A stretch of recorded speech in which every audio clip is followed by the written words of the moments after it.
안녕하세요. 오늘도 사연살롱을 찾아주셔서 감사합니다.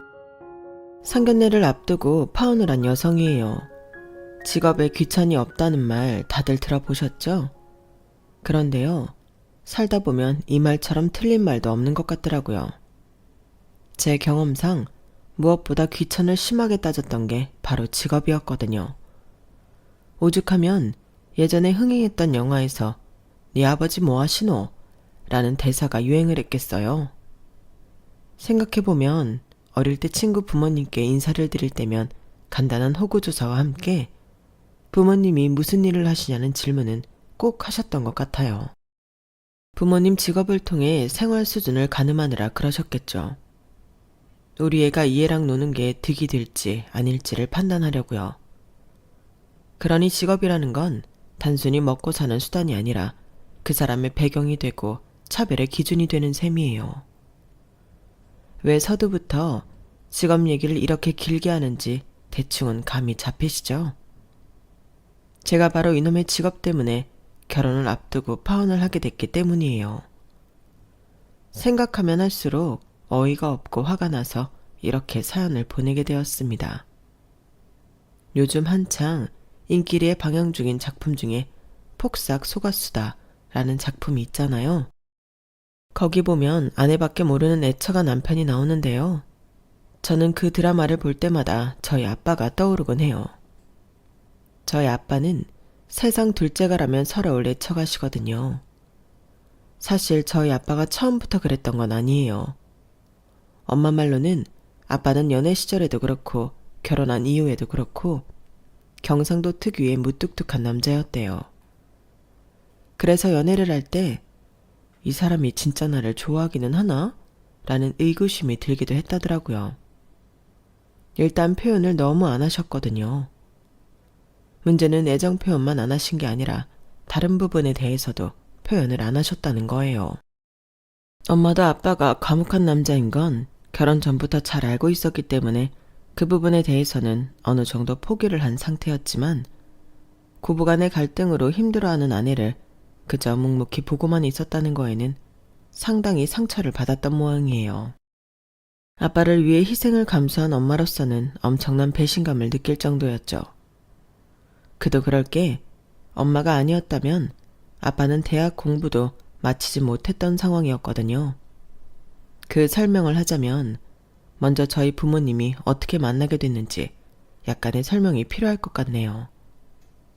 엄마가 아빠를 처음 만난 건 고등학교 1학년 때였어요.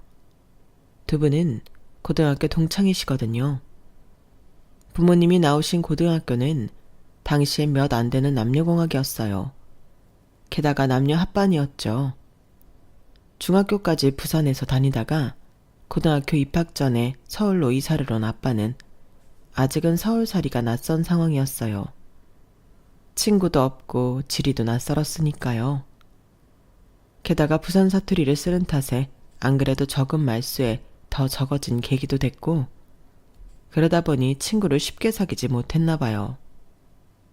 그러던 어느 날 엄마는 늘 입을 꾹 다물고 있던 아빠가 부산 사투리로 말을 하는 걸 보게 되었대요.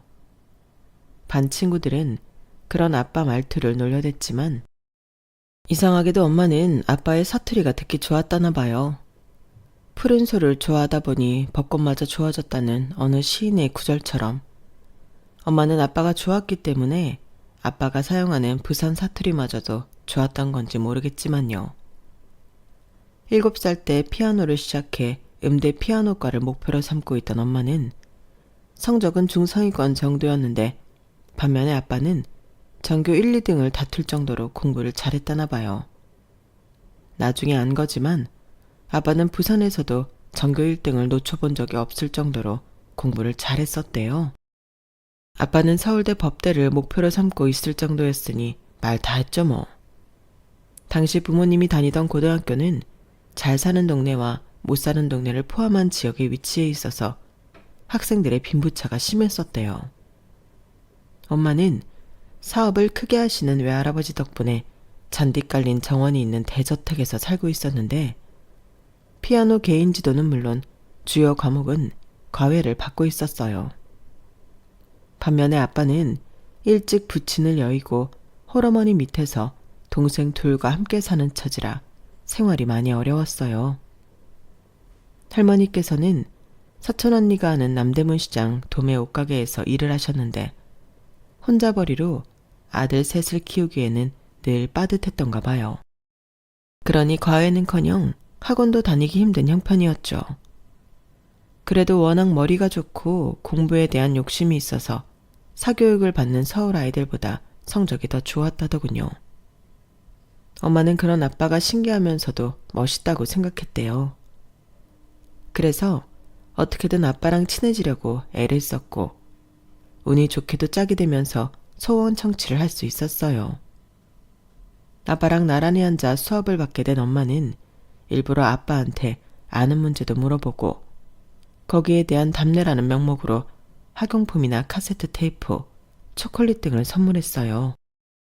서로 주고받는 게 생기면 관계가 형성되기 마련이잖아요. 짝이 된 이후로 엄마와 아빠는 절친이 되었고 주말에 함께 도서관도 다닐 정도로 학교 밖에서도 자주 만나는 사이가 됐어요.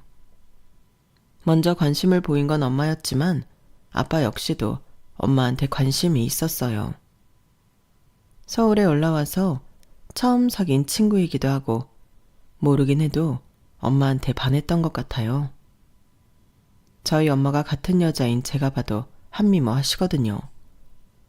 거기다 피아노까지 치니 17살 소년의 눈에 얼마나 예뻐 보였겠어요. 게다가 등하교 때마다 저희 엄마를 따라오는 남학생들도 꽤 있었다고 하니 그런 인기 여학생과 친하다는 것만으로도 은근히 어깨가 올라갔을 거라고 생각해요. 하지만 저희 부모님의 풋풋한 청소년기가 행복하기만 했던 건 아니에요. 1학기 여름방학을 엄마와 함께 놀며 달달한 시간을 보냈던 아빠가 2학기 들어 처음 본 시험에서 성적이 뚝 떨어져 버렸거든요. 아무리 아빠가 공부머리가 있다고 해도 돈 들여서 쪽집게 과외 선생한테 수업을 받는 아이들을 상대로 쉴 거 쉬고 놀 거 놀고 하면서 앞선다는 건 힘든 일이었던 거죠. 전교 1, 2등을 다투던 성적은 전교 10등 밖으로 떨어져 버렸고 엄마는 그게 모두 자신 탓으로 느껴졌어요. 그래서 할머니께 말씀드려서 아빠도 과외 수업을 같이 받게 해달라고 조르셨대요. 아빠랑 같이 공부하면 성적이 오를 거라고 설득에 나선 거죠. 얘는 그렇다고 남의 집에 과외비까지 내주라는 거니? 걔네 부모님은 뭐하고?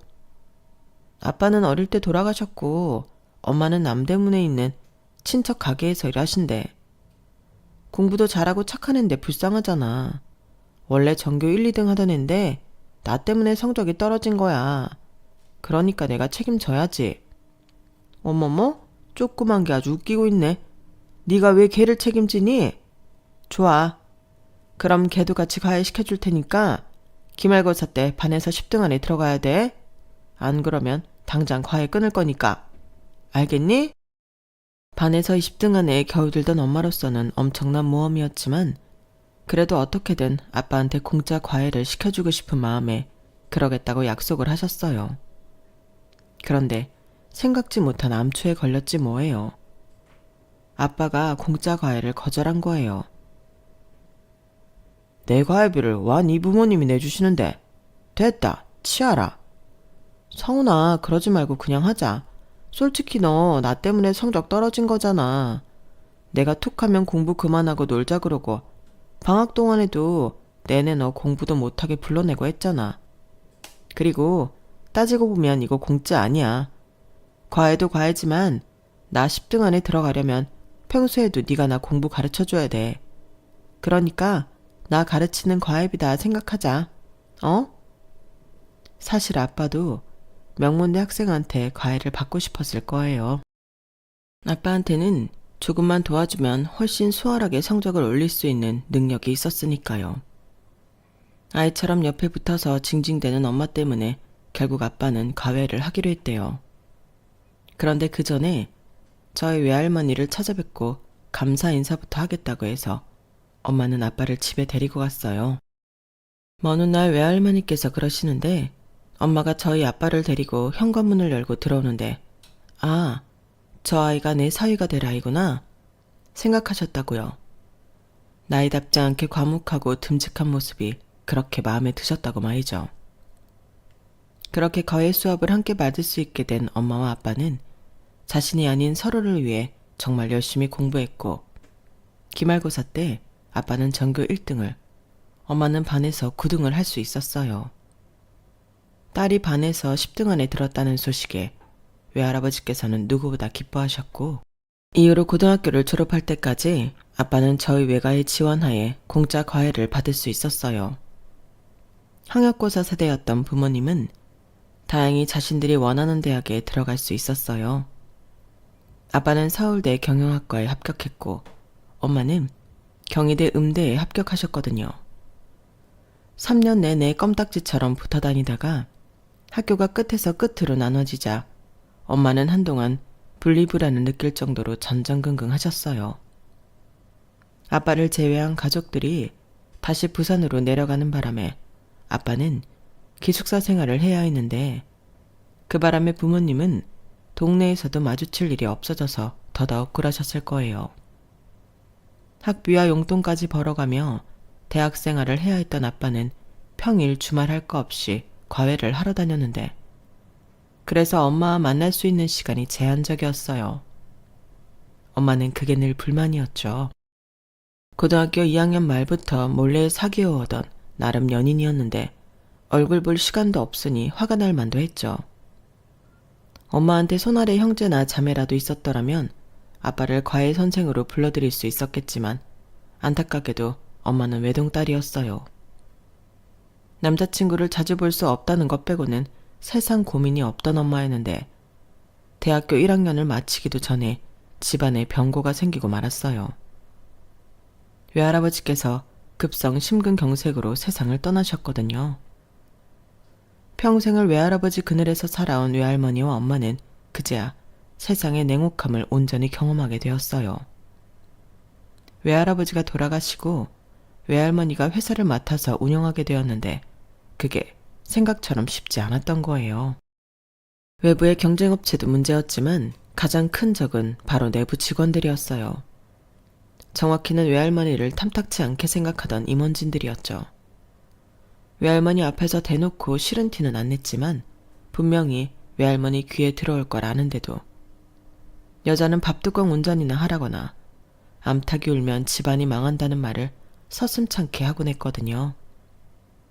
그러다 시간이 지나자 이젠 아예 대놓고 직원들 앞에서 외할머니를 무시하기 일쑤였고, 직원들을 선동해 외할머니가 하려는 프로젝트는 무조건 반대하기도 했다나 봐요. 엄마야 회사 일은 모르니까 당시에 이런 내부 사정까지는 몰랐지만요. 회사 대표를 공격하는 임원들 탓인지 아니면 외할머니가 경영 능력이 없어서 그랬는지 회사는 점점 더 어려워졌고, 그러다 엄마가 대학교 4학년이 되던 무렵 회사는 남의 손에 넘어가게 되었어요.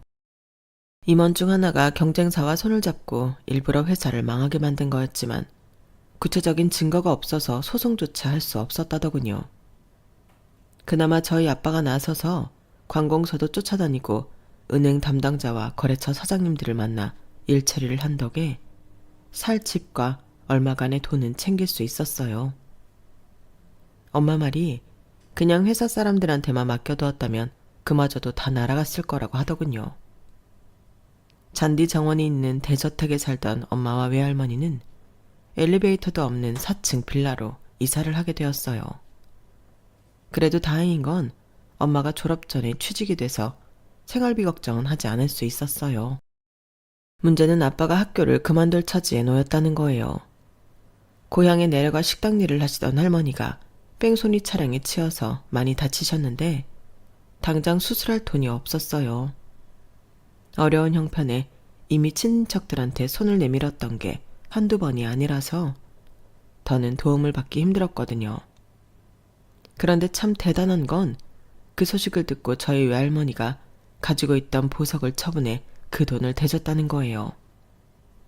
저희 외가도 망해서 형편이 어렵다는 걸 뻔히 아는 아빠는 차마 그 돈을 받지 못했어요. 그러자 외할머니께서 되려 호통을 치셨죠. 얼른 받아. 지금 체면 따질 때니? 일단 어머니부터 살리고 봐야 하잖아. 돈이야 나중에 네가 성공해서 갚으면 될 거 아니야. 너 그 정도 능력 있는 애잖아. 돈은 언제고 벌면 되지만 어머님은 당장 수술을 받지 않으시면 다시는 볼 수 없을지도 몰라. 난 그깟 보석 없어도 살아. 사실 회사도 망한 처지에 그런 걸 하고 다녀봐야 사람들이 비웃기만 할 거다. 그러니까 지금은 어머님 생각만 해. 알겠지? 외할머니가 마련해주신 돈 덕분에 할머니는 수술을 받으실 수 있었고 몇 달 동안 재활을 하신 후로는 일상생활이 가능해지셨어요. 다만 집안을 책임지시던 할머니께서 아직은 일을 하실 수가 없어서 아빠가 본가에 생활비를 보내야 했어요. 과외로 벌어들이는 수입으로는 감당이 안 돼서 휴학을 해야 할 상황이었는데 엄마가 그걸 극구 말렸어요. 안 그래도 군대 다녀오느라 2년 휴학을 했는데 더 쉬었다가는 취직할 때도 불리하다고요. 졸업할 때까지는 자신이 돈을 보태줄 테니까 휴학만큼은 하지 말라고 하셨죠. 엄마 덕분에 휴학을 면했던 아빠는 졸업하던 해 대기업에 취직할 수 있었어요. 음악학원 강사 생활을 하면서 주말에는 예식장에서 피아노 아르바이트까지 해서 아빠 학비를 보탰던 엄마는 그제야 주말 아르바이트를 쉴 수 있었어요. 아빠는 엄마의 그런 노고를 알기 때문에 직장 생활을 하면서도 한눈 한 번 안 팔고 엄마만 바라보셨어요. 입사하고 얼마 안 돼서부터 선짜리랑 소개팅 자리가 많이 들어왔지만 그럴 때마다 아빠는 약혼자가 있다는 말로 단칼에 거절하셨거든요. 물론 그런 사실을 엄마는 모르고 있었지만요. 대기업이 들어가기는 힘들지만 확실히 월급도 세고 은행 대출도 잘 돼서 입사 3년 만에 저희 부모님은 결혼을 하게 되었어요. 고등학생 시절부터 힘든 시기를 함께 넘겨온 터라 두 분께는 결혼이 당연한 결과였지만 친할머니한테는 그렇지 않았던 모양이에요. 대기업에 다니는 아들이 집도 망한 피아노 선생이랑 결혼한다고 하니까 왠지 손해를 보는 기분이었던 거죠. 하루가 멀다 하고 아빠한테 전화해 선짜리를 들이밀고 매번 아빠가 거절하자 저희 엄마랑 헤어지라고 닥달을 하셨어요. 하지만 뚝심 하나로 살아온 아빠는 꿈쩍도 않으셨고 결국엔 아빠가 원하는 대로 저희 엄마랑 결혼을 하게 되었어요. 그런데 더 충격적인 건 그 다음이었어요. 아빠가 저희 외할머니를 모시고 살겠다고 폭탄 선언을 하셨거든요. 그 말에 엄마랑 외할머니는 고마우면서도 친할머니 눈치가 보여서 마냥 좋아할 수만은 없었어요. 그런데 신기하게도 처가살이를 누구보다 반대할 법한 친할머니가 그 문제에 대해 아무 말씀도 안 하셨어요. 아빠가 무슨 말로 허락을 받았는지는 모르겠지만요. 하지만 허락을 했다고 해서 마음까지 비운 건 아니었던가 봐요. 할머니는 친정 엄마까지 끼고 사는 저희 엄마가 미웠는지 엄청 구박을 하셨거든요. 심지어 저희 외할머니가 계시는 앞에서도 서슴찮고 욕설을 퍼붓고 무시하게 일쑤였어요. 우리 아들이 전생에 무슨 죄를 지어서 그 좋은 혼처다 마다하고 너를 만나 이 고생인지 모르겠다. 성공할 사람을 놔줄 줄도 알아야지 어떻게 네 욕심만 차리자고 내 아들 인생을 시궁창에 처박니? 서울대까지 나온 애를 뒷바라지 해줄 체력도 없으면서 왜 내 아들 인생 발목을 잡냐고? 게다가 처가살이까지 하게 만들고 너라는 애는 양심도 없니? 아니 얘는 철이 없어 그렇다 치더라도 사부인은 사람이 어떻게 그럴 수가 있습니까? 자기 자식 귀한 거 알면 남의 자식 귀한 것도 알아야지 어떻게 엄마인 나도 내 자식 힘들까봐 연락도 자주 않고 숨죽이고 사는데 사부인이 내 아들을 머슴 부리듯 하냐고요. 내가 이런 꼴 보려고 그 고생해가며 자식 키웠는 줄 압니까? 뒷골이야. 암튼 하루속히 애들 집에서 나가주세요. 내 아들 인생 손에 쥐고 흔들지 말라고요. 그리고 너 오늘 일 성훈이한테 입도 뻥끗 마. 그랬다가 니들 그날로 이혼하게 만들 테니까 알았어? 외할머니 집에 우리 부모님이 들어와 살고 있다는 거 뻔히 알면서도 툭하면 저희 외할머니 보고 집을 나가라고 윽박질렀어요. 처음엔 엄마가 나서서 대들기도 했던 모양인데 그럴 때마다 힘들어지는 건 외할머니여서 이후부터는 친할머니의 궤변과 독설을 한 귀로 듣고 흘리게 되었다고 하더군요. 순간만 모면하면 한동안은 잠잠했으니까요. 엄마가 그 시절을 버틸 수 있었던 건 어쩌면 외할머니가 곁에 있었기 때문인지도 모르겠네요. 제가 중학교 3학년 때 외할머니가 돌아가셨는데 그때부터 엄마는 조금씩 무너지기 시작했거든요. 그런데도 친할머니는 여전히 저희 엄마를 몰아세우셨어요. 연세가 들어서 전보다 독설이 잦아진 친할머니였지만 여전히 저희 엄마만 보면 못 잡아먹어서 으르렁거리고 거기다 돈 있는 집 딸인 작은엄마와 비교까지 하면서 엄마 가슴에 상처를 입히곤 하셨거든요. 그동안은 외할머니한테 하소연도 하고 의지하면서 버텨왔던 엄마는 더 이상 속을 터놓을 사람이 없어지자 고스란히 마음의 병으로 쌓이게 되었어요. 그러다 골마 터진 상처가 한순간에 터져버리면서 집안에 큰 난리가 나고 만 거예요. 친할머니가 명절에 작은엄마 앞에서 저희 외가 흉을 보셨는데 그걸 들은 엄마가 평소와 달리 엄청 화를 내버린 거였죠. 20년 가까이 가슴에 꾹꾹 누르고 있던 울분이 터지자 쉽게 멈추지 않았어요. 엄마의 그런 모습을 처음 보는 친할머니와 작은아빠 내외는 꽤나 놀라는 눈치더라고요. 하지만 그런다고 참고만 있을 친할머니가 아니었어요. 이게 드디어 미쳐 날뛴다며 저희 엄마 머리채까지 잡으러 드셨거든요. 그런데 그때였어요. 늘 입국 다물고 애써 외면해오던 아빠가 저희 엄마 머리채를 잡으려는 친할머니 손을 턱 막아선 거죠. 그리고는 무서운 얼굴로 말했어요. 지금 뭐 하시는 겁니까? 그 손으로 이 사람 머리채라도 잡으려 그러십니까? 도대체 언제까지 이 사람을 못 잡아먹어서 그러신 거냐고요? 너야말로 지금 뭐 하는 짓이냐? 애미한테 대드는 거냐? 아니, 너도 봤잖니?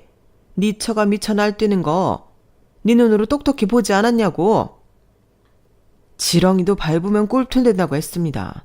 어머니가 이 사람 몰아세우지 않았으면 이런 일도 없었을 거라고요. 그동안 제가 몰라서 가만히 있었는 줄 아십니까?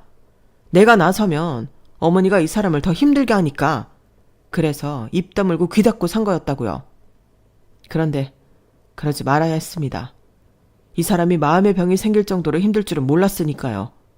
그래서 더는 안 되겠습니다. 이러다간 어머니 때문에 내 아내가 먼저 죽게 생겼으니까요. 저요, 지금까지 어머니가 할 만큼 했습니다. 그래서 지금부터는 내 아내 위에 살 생각입니다. 어머니도 아실 겁니다. 저 고등학생 때부터 대학 졸업할 때까지 누구 덕에 살아왔는지를요. 내 장인 장모 아니었으면 저 서울대 못 들어갔을 겁니다. 내 아내 아니었으면 대학 온전히 졸업 못했을 거라고요. 17살 이후부터 저를 키워준 건 어머니가 아니라 바로 이 사람, 내 아내였단 말입니다. 그러니까 앞으로 남은 인생은 온전히 내 아내만을 위해 살 생각이니까 그렇게 아세요. 어머니한테는 마음에 쏙 드는 둘째 며느리 있지 않습니까? 그러니 더는 성에 안 차는 맏며느리 괴롭히지 마시고 작은 아들 내외랑 마음 맞춰가며 사세요. 저는 내 가족 챙기고 살 테니까요. 여보, 옷 입어. 집에 가자. 희정이도 얼른 준비해라. 그날 아빠는 본가와 연을 끊었어요. 엄마가 고부간의 갈등으로 인해 정신과 약까지 먹고 있다는 사실을 알게 된 아빠는 처음부터 그럴 작정이었더라고요. 그리고 집으로 돌아오는 차 안에서 아빠가 그러셨어요. 희정이 대학 졸업하면 우리 공기 좋고 물 좋은 곳에 가서 살자. 따뜻한 제주도로 가도 좋고 가서 당신이랑 나 둘이서만 살아보자. 우리 이날이 때까지 둘이서 살아본 적이 없잖아. 그 말에 엄마는 눈물이 그렁한 얼굴로 그럼 우리 희정이는 어쩌고? 희정이야 직장도 다녀야 하고 어련히 직장 찾아서 살지 않겠어? 부모가 자식 공부 마치게 해줬으면 할 도리는 다 한 거야. 이후엔 지가 지 인생 사는 거지. 그러니까 당신은 자식 걱정 그만하고 앞으로 우리 둘이 어떻게 살 건지 그 생각만 해. 나는 당신이 하자는 대로 하고 살 테니까. 아빠는 그날 했던 약속대로 제가 대학을 졸업하고 취직이 결정되자마자 기다렸다는 듯이 퇴사를 하고는 엄마를 데리고 지방 도시로 떠나셨어요. 수년 전부터 주말마다 엄마와 함께 발품 팔아가며 살 지역을 정했고 집까지 멋지게 지어두었거든요. 엄마가 남의 눈치 안 보고 실컷 피아노 칠 수 있도록 피아노를 놓은 방에는 방음 설치까지 다 해두었고 정원에는 엄마가 좋아하는 장미며 다양한 허브 식물들을 잔뜩 심어서 마치 프로방스 지방에 온 기분이 들 정도로 멋지게 꾸며놓았더라고요. 집안 인테리어며 커튼과 소파, 침구까지 엄마 취향이 그대로 묻어나는 집이어서 현관에 들어선 순간부터 마치 이 집에서 수십 년을 살아본 것처럼 포근하게 느껴졌어요. 부모님은 그 집에서 제2의 신혼을 즐기게 되었어요. 저는 원룸살이로 전락해버렸지만요. 사실 방 2개짜리 작은 아파트를 구할 수도 있었지만 회사 일 때문에 집에서 잠만 겨우 자는 처지라서 그럴 필요가 없겠더라고요. 제가 하는 일이 화장품 연구원이어서 서울을 떠나 부천에서 살게 된 탓에 근처에 친구도 없고 딱히 만나는 사람도 없어서 연구실과 공장을 오가는 단촐한 생활이었어요. 주말에는 밀린 잠을 자고 집안 청소를 하면 월요일이 돌아오는 다람쥐 쳇바퀴 돌리는 것 같은 일상이었죠. 직장과 공장 외에는 밖에서 보내는 시간이 거의 없었던지라 이성을 만날 시간도 계기도 없었어요. 그러다 생각지도 못한 순간에 마음에 드는 남자를 만나게 된 거예요. 그날은 업체 직원들과 함께 공장에서 만나 포장 용기에 대한 의견 조율을 하는 날이었어요. 그런데 약속 시간이 1시간 지났는데도 업체 사람들이 나타나지 않지 뭐예요. 꼼짝없이 금요일에 연장 근무를 하게 될 판이었어요. 문제는 저와 함께 업체 사람들을 만나기로 한 선임 연구원이 아이 때문에 집에 가봐야 한다는 거였어요. 안 그래도 애가 아프다는 연락을 받고 반차까지 낸 상황이었던 선임은 회의에 참석했다가 중간에 빠지기로 했었는데 그마저도 업체 직원들의 지각 때문에 일이 틀어져 버린 거였죠. 결국 선임은 반차를 쓰기로 한 시간이 되자 바로 가버리셨고 저만 남아서 업체 직원을 기다렸어요. 그런데 업체 직원들이 지각까지 한 주제에 사과는 하는 둥 마는 둥 하더니 저희 쪽 선임 연구원이 돌아가 버린 거에 대해 트집을 잡지 뭐예요. 이런 식이면 같이 일 못한다고 갑질을 어찌나 해야 되는지 꾹 참으려던 저도 폭발하고 말았죠. 그렇게 따지면 저희야말로 그쪽이랑 일 못하겠네요. 1시간 반이나 늦을 거라면 애초에 시간 약속을 하지 말았어야죠. 수요일 미팅도 금요일로 미룬 거 그쪽에서 원해서 그렇게 된 건데 시간 엄수까지 못하시면 이건 일을 안 하겠다는 거랑 뭐가 달라요? 선임은 약속한 시간이 지나도록 공장에 남아 있었습니다. 늦은 건 그쪽이라고요. 그러니까 잘못은 저희 쪽 선임이 아니라 그쪽이라는 얘기입니다. 오늘 일은 저희도 그냥 넘어가지 않을 거라고요. 당시 저는 연차도 얼마 안 되는 햇병아리 연구원이었지만 그래도 아닌 건 아니라는 생각에 강수를 두었어요. 그랬더니 상대 쪽 남자 대리가 나서서 먼저 사과를 하더군요. 결국 그날 업무는 제대로 마치지 못한 채 끝이 나버렸지만 그렇다고 소득이 없었던 건 아니었어요. 그날 일로 인해 얼마 뒤 저는 업체 쪽 대리와 만남을 갖게 되었거든요. 화장품 성분과 용기 문제로 자주 연락을 주고받다 보니 직접 대면할 기회도 많았고 함께 공장에서 먼지 뒤집어 쓰고 야근을 하면서 많이 친해졌거든요. 사는 곳도 저희 집과 가까워서 주말엔 같이 마트로 장을 보러 가기도 하고 1인분은 안 파는 식당엔 둘이 함께 다니기도 했어요. 그러다 보니 스리슬쩍 연인으로 발전하게 되었고요. 남자친구는 영국에서 유학생활을 했는데 그때 음식 때문에 많이 힘들었던 모양이었어요. 그래서 직접 재료를 사다가 만들어 먹기 시작했는데 그러다 보니 요리에 취미가 생겼다고 하더군요. 그래서 사귀기 시작하면서부터는 퇴근 후에 만나서 함께 저녁을 만들어 먹곤 했어요. 요리를 잘 못하는 저로서는 재료를 다듬거나 설거지를 하는 정도였지만요. 그렇게 2년 넘게 연애를 하면서 이 사람이랑 결혼을 하면 어떨까 하는 생각을 종종 해보곤 했어요. 무뚝뚝한 저희 아빠와 달리 애교도 많고 집안 살림도 잘 도와줄 것 같은 가정적인 남자라서 더 끌렸는지도 모르겠네요. 저와는 7살 차이는 났지만 같이 있을 때 세대 차이가 난다거나 하는 건 없었어요. 외모도 나이보다 어려 보여서 저랑 같이 다닐 때 그 정도로 나이 차이가 나 보이지도 않았어요. 그래서 결혼을 염두하고 예비 며느리로 얘랑 집에 찾아갔을 때 예비 시부모님을 보고 꽤 놀랐어요.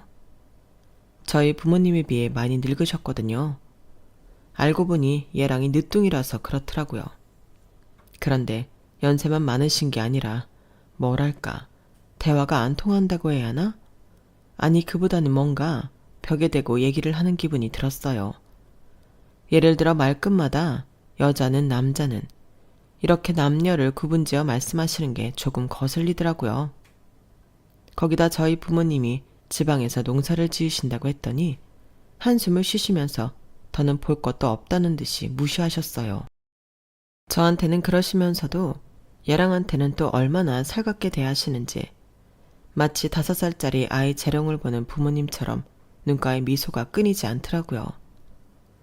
그날 예비 시부모님을 뵙고 오면서 그런 생각을 했어요.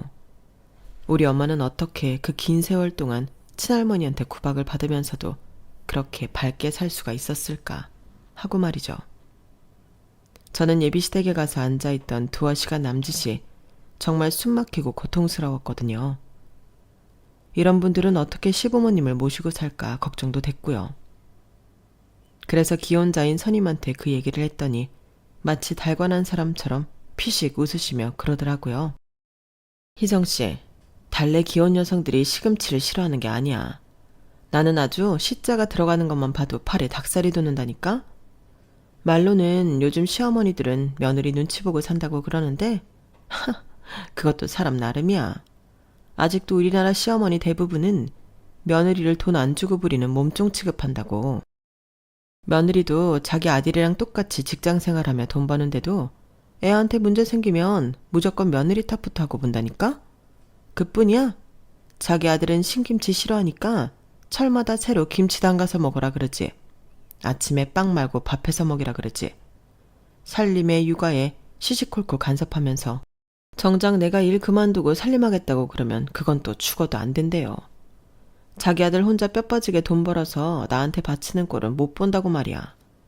정확히 하자면 살림도 육아도 부부가 똑같이 반반해야 하는 거잖아? 그런데 그러면 또 뭐라는 줄 알아? 자고로 애는 엄마가 만든 음식 먹여가며 엄마 손으로 키워야 한다고 그런다? 아니, 그러면 나는 일도 하고 육아에 살림까지 다 하고 살아야 한다는 거잖아. 자기 아들이랑 손자 위해서. 내가 슈퍼어머니야? 어떻게 그렇게 사냐고. 나도 우리 부모님한테는 귀한 자식인데 어머님은 그걸 몰라. 괜히 물었다가 1시간 가까이 선임의 하소연을 들어야 했어요. 하지만 그 말을 통해 파악할 수 있는 것도 많았어요. 한마디로 결혼을 하면 여자가 손해라는 거였죠. 결혼은 미친 짓이라는 소설 제목처럼 말이죠. 그런데 저희 부모님을 보면 꼭 그렇지만도 않은 것 같았어요. 물론 20년 가까이 힘든 시간은 있었지만 본가와 연을 끊은 이후 부모님의 모습을 자식이 아닌 한 인간으로서도 무척이나 부럽게 느껴졌거든요. 세상 모든 사람들한테 무뚝뚝하기만 한 아빠가 엄마 앞에서는 잘 훈련된 진돗개처럼 주인한테 애정을 갈구하며 충성하는 모습이 말이에요. 엄마는 또 그런 아빠를 보면서 눈에서 꿀을 뚝뚝 흘리는데 30년 가까이 산 부부가 어쩜 이렇게 달달할 수 있을까 싶을 정도였죠. 그래서 진정한 행복은 시련을 이겨낸 자만이 얻을 수 있는 거라는 결론에 이르렀어요. 그래서 당장은 힘들지 몰라도 이 시간들을 이겨내면 저 역시 저희 부모님처럼 진정한 행복을 만끽할 수 있을 거라고 말이죠. 그래서 내키지 않는 예비 시부모님이었지만 어떻게든 잘 보이려고 노력을 했어요. 쉬는 날 예비 시어머니를 모시고 뮤지컬도 보러 다니고 백화점에 들러 아버님이 좋아하시는 한과 세트와 화과자도 수시로 사다 드렸어요. 그런데 사람 마음이 모두 내 마음 같지 않더라고요. 제가 호의를 베푸는 만큼 예비 시부모님이 제게 마음을 열어주시는 게 아니라 그냥 당연하게 받아들이시는 것 같더라고요. 아들 가진 부모의 유세가 이런 거구나 싶을 정도로요. 이런 대접을 받으면서도 제가 이 결혼에 대해 미련을 버리지 못했던 건 얘랑이 저만큼이나 제 부모님을 잘 챙겼기 때문이었어요. 왕복 5시간도 넘는 거리를 운전해서 저희 부모님을 찾아뵈러 가는 수고를 마다하지 않을 뿐더러 세상 무뚝뚝하고 까칠한 저희 아빠한테 잘 보이려고 무지 노력하는 게 보였거든요. 거기다 수시로 저희 엄마한테 어울릴 것 같아서 샀다며 헤어핀부터 스카프, 향수에 립스틱까지 선물을 사들고 오는 모습도 참 예뻐 보였어요. 그래서 나도 엄마처럼 남편 하나 믿고 참아보자 결심했죠. 그런데 딴 건 참아도 내 부모를 건드리는 건 도저히 못 참겠더라고요. 중간에 시부모님 때문에 몇 번이나 얻고 싶었던 결혼을 꾹 참은 덕에 드디어 상견례 날까지 다가왔는데 바로 그날 사단이 나버렸거든요. 얘랑 부모님이 갑자기 상견례 날짜를 바꾸시는 바람에 태국 여행 중이던 여의 부모님은 부랴부랴 한국으로 돌아오셔야 했어요. 엄마는 다행히 입을 옷이랑 구두가 있었지만 아빠는 양복을 집에서 가져와야 해서 상견례 당일 엄마와 저만 먼저 약속 장소로 향했어요. 아빠는 집에 들렀다가 바로 오신다고 했고요. 약속 시간보다 30분가량 일찍 도착했는데 가보니 얘랑과 예비 시부모님이 벌써 와 계시더라고요. 조금 당황하긴 했지만 엄마가 전후 사정을 말씀드리고 아빠는 시간에 맞춰 도착하실 것 같다고 양해를 구했어요. 그런데 예비 시어머니께서 저희 엄마를 위아래로 훑어보시더니 키득키득 웃으며 그러시는 거예요. 농사 짓는 사람 아니랄까봐 얼굴이 아주 까마귀 사촌해도 되겠네. 이건 뭐 혼잣말도 아니고 대놓고 들으라는 식으로 다 들리게 말을 하는데 정말 어이가 없었어요. 그 바람에 저희 엄마는 얼굴이 붉어졌고 그랬더니 예비 시아버지까지 나서서 그러시는 거예요. 아이고, 사부인 얼굴 터지겠습니다. 아주 불타는 고구마 같아요. 그 말에 예비 시어머니는 마시고 있던 물을 테이블에 뿜어버렸고 예비 시아버지와 얘랑까지 깔깔대고 웃었어요. 그 모습에 얘랑이 얼마나 미웠나 몰라요. 자기가 나서서 그러지 마시라고 해도 모자랄 판에 같이 우리 엄마를 놀려대는 꼴 같았거든요. 한참을 웃고 난 예비 시어머니는 혀를 차더니 그러시더군요. 이거야 원, 이래서야 어디 혼사를 진행할 수 있겠습니까? 양가 수준이 맞아야 결혼을 시키죠. 내 아들이 어떤 아들인데 시골에서 농사나 짓는 집 딸내미랑 짝을 지어줘야 하다니 이거 우리가 너무 손해 아닌가요? 이래 봬도 우리 집 양반이 대기업 출신인데 창피해서 어디 남한테 며느리 소개나 할 수 있겠냐고요. 우리 기석이가 고집을 부려서 이 자리까지 나오긴 했지만 솔직히 나는요 되게 딸이 탐탁치 않아요. 옛날에야 며느리는 없는 집 여자를 데려오라고 했지만 요즘은 그게 어디 그런가요? 할 수만 있다면 처가 덕 보고 사는 게 좋은 거 아니겠냐고요. 그런데 농사꾼 딸내미를 집에 들여서 우리가 얻는 게 뭐 있겠습니까? 내 아들한테 뭔 이득이 있겠냐고요. 물론 그쪽이야 우리처럼 있는 집이랑 사돈 맺는 게 소원일 테니 쌍수 들고 환영일 테지만 말이에요. 그런데 그 말이 끝나기도 전에 아빠가 룸 문을 열고 들어오셨어요. 대기업 임원으로 일하시던 그때 모습 그대로 멋진 양복 차림으로 말이죠. 다른 게 있다면 엄마처럼 피부가 많이 탔다는 정도였어요. 아빠는 이미 문 밖에서 예비 시어머니 얘기를 다 듣고 오셨는지 표정이 좋지 않았어요. 그래도 애써 예의를 차리려고 정중하게 인사부터 하셨죠. 늦어서 죄송합니다.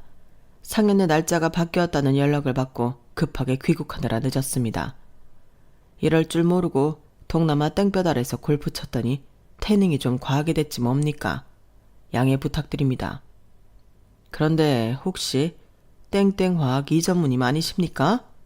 저 기억하시겠어요? 땡땡건설 장성훈입니다. 아빠가 신분을 밝히자 예비 시아버지는 눈알이 빠질 것처럼 커졌어요. 그리고는 벌떡 일어나 꾸벅 인사를 하시더군요. 아이고, 땡땡건설 장 이사님이 그럼 희정이 아버님이셨습니까? 희정이 말로는 지방에서 농사를 지으신다고?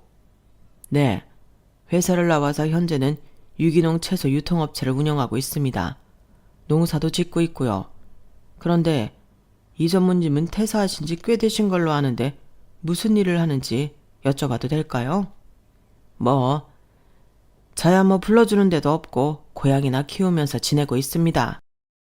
예비 시아버지는 얼굴을 붉히며 말을 얼버무렸어요. 그러자 이런 상황이 내키지 않았던 예비 시어머니가 저분이 뭔데 당신이 나이도 어린 사돈 앞에서 설설 키냐고 기분 나쁜 티를 대며 말씀하셨고, 아버님이 인상을 팍 쓰며 그러셨어요. 이 사람이 기억 안 나? 내가 누명 쓰고 회사에서 쫓겨날 뻔했을 때 도와주신 땡땡건설 이사님. 이분 아니었으면 나 누명까지 쓰고 소송까지 당했을 거라고. 나보다 아래 연배지만 그래도 우리한테는 은인이니 깍듯하게 굴어. 아빠의 등장으로 상견례 분위기는 순식간에 바뀌었지만 그렇다고 이미 마음에 입은 상처가 온전히 사라진 건 아니었어요. 아빠는 점잖지만 단호하게 이 결혼은 없던 일로 하자는 뜻을 밝히셨고, 예랑 측은 어떻게든 혼사를 진행시키려고 납작 엎드렸어요. 그러자 초면에 예비 시어머니한테 무언을 당했던 엄마가 말을 꺼내셨어요. 아까 그러셨죠? 양가 수준이 맞아야 결혼을 시키지 않겠냐고요. 네, 맞습니다. 저도 그 말씀에 동의합니다. 그런데 기석이 어머님, 집안의 수준은 사는 형편으로 가늠하는 게 아닙니다. 그 집 사람들의 행동과 말에서 이미 결정되는 거니까요. 그런 의미에서 저희도 그쪽 집안과는 사돈이 되고 싶지 않습니다.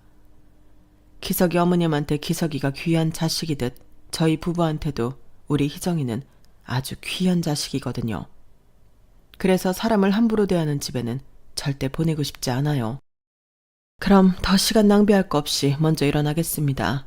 얼른 가서 밭에 걸음을 줘야 하거든요. 엄마는 말을 마치자마자 자리에서 일어나셨고 아빠와 저도 뒤따라 룸을 나섰어요.